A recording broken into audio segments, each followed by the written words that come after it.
Pemirsa, berjumpa kembali dalam acara Zooming with Primus. Hari ini kita membahas tren investasi milenial. Sudah hadir bersama kita 3 narasumber. Pertama, Pak Tirta Segara, anggota Dewan Komisioner Bidang Edukasi dan Perlindungan Konsumen, Otoritas Jasa Keuangan. Selamat siang, Pak Tirta. Selamat siang, Pak Primus. Ya. Selamat siang, Bapak-Bapak. Ya. Yang kedua sudah hadir Pak Luki Alfirman, Dirjen Pengelolaan Pembiayaan dan Risiko, Kementerian Keuangan. Selamat siang, Pak Luki. Selamat siang, Pak Primus. Selamat siang, Bapak Ibu sekalian.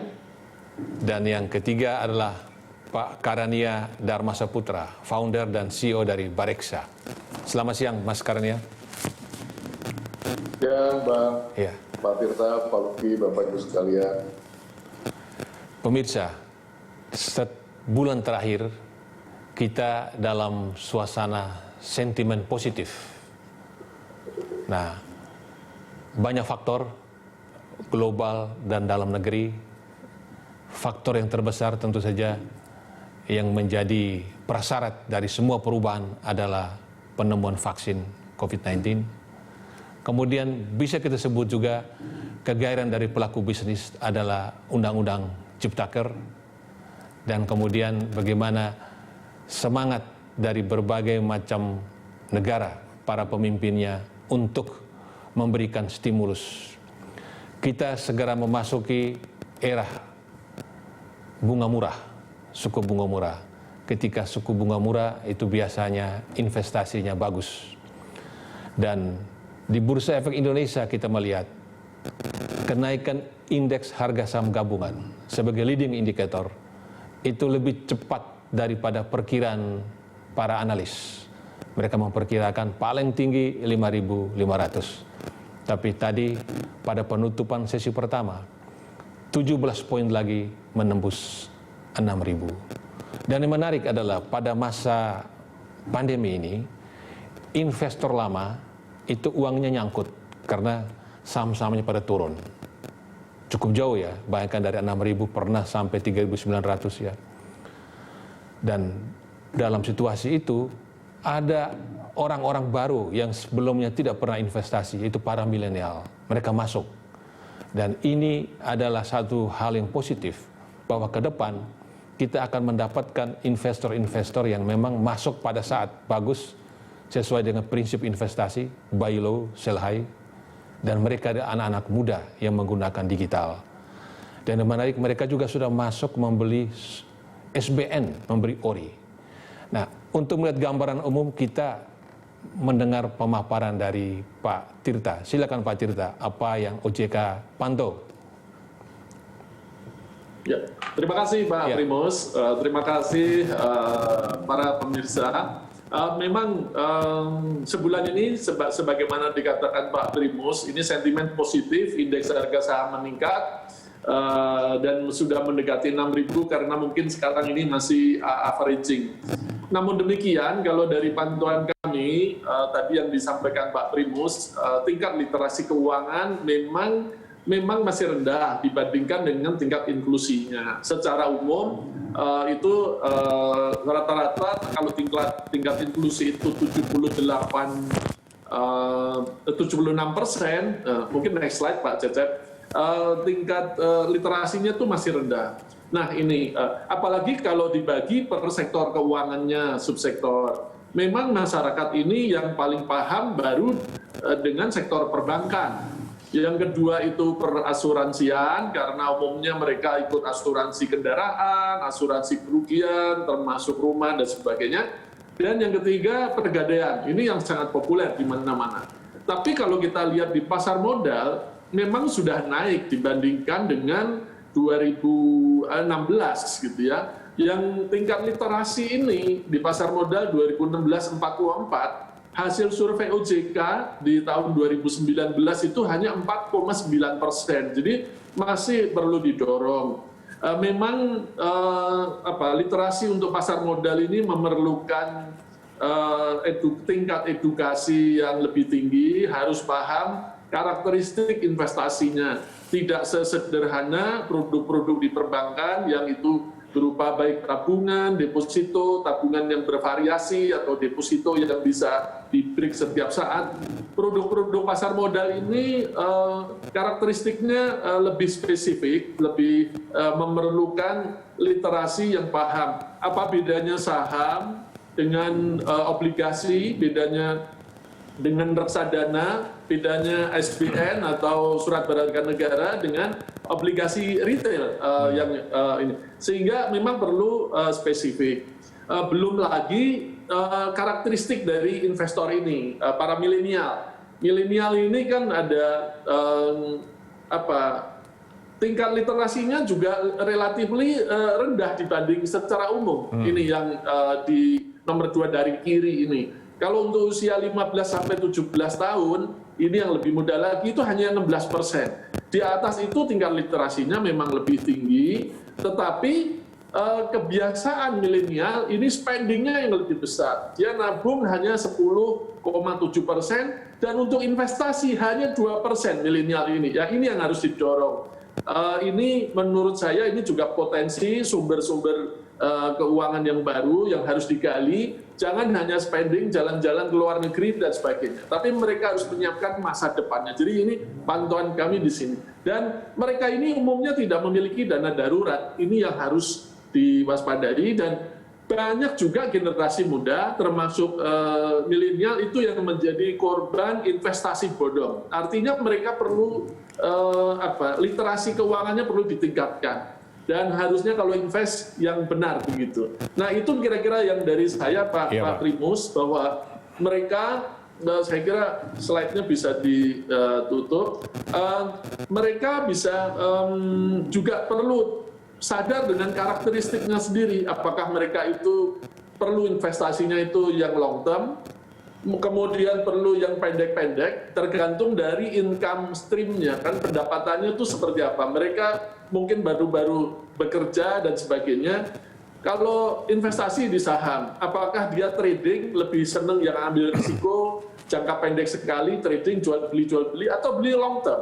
Atau memang sifatnya saya mau beli satu investasi untuk nanti masa depan yang sekian puluh tahun lagi baru akan saya unduh gitu ininya, hasilnya gitu. Nah ini semuanya perlu tingkatkan literasinya, termasuk saya sering ditanya milenial, kalau saya mau beli saham, saham apa Pak Tirta? Waduh, ini nggak bisa spesifik seperti itu, kita harus paham betul. Mesti kalau itu ada model, sebuah model, dia optimalisasi dengan beberapa jenis saham yang satu sama lain itu saling meng-offset, kalau yang ini turun satunya naik sehingga returnnya tetap bisa stabil. Nah yang seperti itu, kombinasi-kombinasi itu perlu dipelajari oleh para milenial, termasuk yang ingin investasi di pasar modal, entah itu saham, reksadana, di obligasi, termasuk yang optimalisasi tadi. Itu Pak Primus, terima kasih. Baik Pak Tirta, jadi walaupun investasi di saham baru 2% dari milenial, karena jumlahnya banyak, sudah ada signifikansinya juga. Terbukti dari 3,5 juta investor di pasar modal, 1,5 jutanya adalah milenial atau 45%. Saya ke Pak Luki.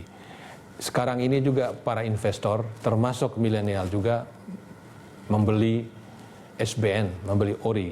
Nah itu terlihat pada penjualan ORI seri 18 itu, banyak milenial udah membeli.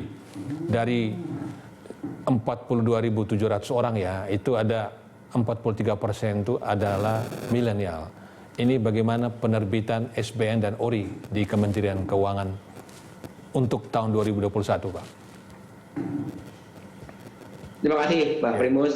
Tadi melanjutkan apa yang disampaikan oleh Pak Tirta. Kami ini pemerintah Kementerian Keuangan kan menerbitkan surat harga negara atau SBN sebagai bagian dari pengelolaan APBN kita, khususnya di sisi pembiayaan. Kami jadi mengolah portfolio sekaligus mengolah risiko. Nah, di sini dibutuhkanlah semacam diversifikasi. Makanya kami menerbitkan SBN itu ada yang rupiah, ada yang falas, US dollar, ya dalam bentuk yen, eurobond dan sebagainya. Kita ada yang berbasis konvensional, ada yang berbasis syariah atau disebut sukuk. ada SBN yang ditujukan untuk investor institusi yang besar-besar dan ditujukan untuk investor retail, kita sebutnya SBN retail. Nah, khusus SBN retail ini kita ingin menjaring para investor individu yang potensinya luar biasa besarnya di Indonesia. Nah, strategi kami adalah kita juga memberikan pilihan diversifikasi tadi. Nah, jadi untuk SBN retail pun kita menerbitkan ada yang berbasis konvensional, ada yang berbasis syariah. Nah, jadi kalau bicara jenisnya, kalau yang berbasis konvensional itu kita menerbitkan yang disebut ORI tadi. Ada juga kita menerbitkan yang sifatnya ORI itu sifatnya tradable, dapat diperdagangkan di secondary market, di pasar secondary. Nah, kita menerbitkan juga yang tidak dapat diperdagangkan di pasar sekunder, yaitu SBR untuk yang jenisnya konvensional. Kemudian kita beralih ke yang berbasis syariah atau dikenal sebagai sukuk. Sama juga kita menerbitkan yang untuk yang dapat diperdagangkan itu sebutnya sukuk retail. Dan yang tidak dapat diperdagangkan itu adalah sukuk tabungan kita sebutnya. Terakhir kita juga menerbitkan namanya CWLS atau Cash Wakafling Sukuk. Nanti kami akan sampaikan untuk yang khusus yang nomor 5 ini. Nah, kembali lagi tadi soal, jadi di sini kalau bicara tentang SBN retail, yang kita perhatikan adalah keretailannya. Nah, jadi kita jumlah minimum yang bisa dibeli itu saat ini nilainya adalah sebesar 1 juta dan maksimum 3 miliar. Karena tadi kita ingin membatasi ke retailannya tersebut. Nah, yang menarik adalah di masa pandemi ini justru kita melihat fenomena yang sangat menarik, yaitu pertama, memang likuiditas di perekonomian itu sangat berlimpah. Nah, tapi di lain pihak preferensi atau investor ini melihat bahwa dalam kondisi seperti ini mereka seperti wake up call. Jadi kebutuhan mereka untuk melakukan investasi menghadapi kondisi yang sifatnya tidak terduga menjadi suatu kebutuhan. Nah, salah satunya instrumen SBN itu merupakan suatu pilihan buat mereka. Nah, jadi bisa kami sampaikan dalam masa pandemi ini kami memberikan 4 kali SBN retail, 2 kali ORI, 1 kali sukuk tabungan, 1 kali sukuk retail. Dengan animo, dengan hasil yang sangat-sangat baik. Misalnya kita menerbitkan di bulan Juli adalah ORI 017. Itu kita bisa menggapai menjaring 42.000 investor dengan nilai jumlah 18,3 triliun. Kemudian di bulan Agustus kita menerbitkan sukuk retail. Nah, sukuk retail adalah yang berbasis syariah. Itu kita bisa menjual menerbitkan sebesar 25,7 triliun, menjaring 44.800 investor. Bulan Oktober kita menerbitkan lagi ORI 018. Kita bisa menerbitkan sebesar 12,9 triliun, 26.000 investor, dan terakhir sukuk tabungan di bulan November kemarin itu sebesar 5,42 triliun dengan jumlah investor sebesar 16.900. Nah, yang menarik tadi disampaikan, kami even sebelum pandemi kami sudah memasarkan menjual SBN ini dengan memakai platform online. Artinya investor itu cukup dengan menggunakan gadgetnya, itu dengan menggunakan smartphone-nya melalui e-banking itu bisa melakukan transaksi, bisa melakukan pembelian SBN retail kita itu secara online. Itu sejak tahun 2018. Nah, dengan adanya kemudahan tersebut, ini sangat relevan dengan kondisi kita di masa pandemi ini, di mana dibutuhkan kepraktisan, di mana para calon pembeli itu, calon investor itu, mereka mungkin nggak mau datang secara fisik ke bank misalnya. Nah, itu sangat dimudahkan dengan adanya platform online tersebut. Nah, tidak heran kalau kita lihat misalnya hasilnya dari 4 penerbitan tersebut di masa pandemi, saya disampaikan bahwa generasi milenial itu ternyata yang paling dominan. Pembeli SBN retail kita saat ini yang dominannya paling besar adalah dari generasi milenial. Kisarannya ada di 40-50%. Dan ini suatu yang sangat-sangat menarik. Jadi kita lihat bukan hanya kita bicara tentang diversifikasi produk, tapi juga kita bicara tentang pendalaman pasar keuangan bisa menarik investor-investor baru yaitu khususnya generasi milenial tersebut.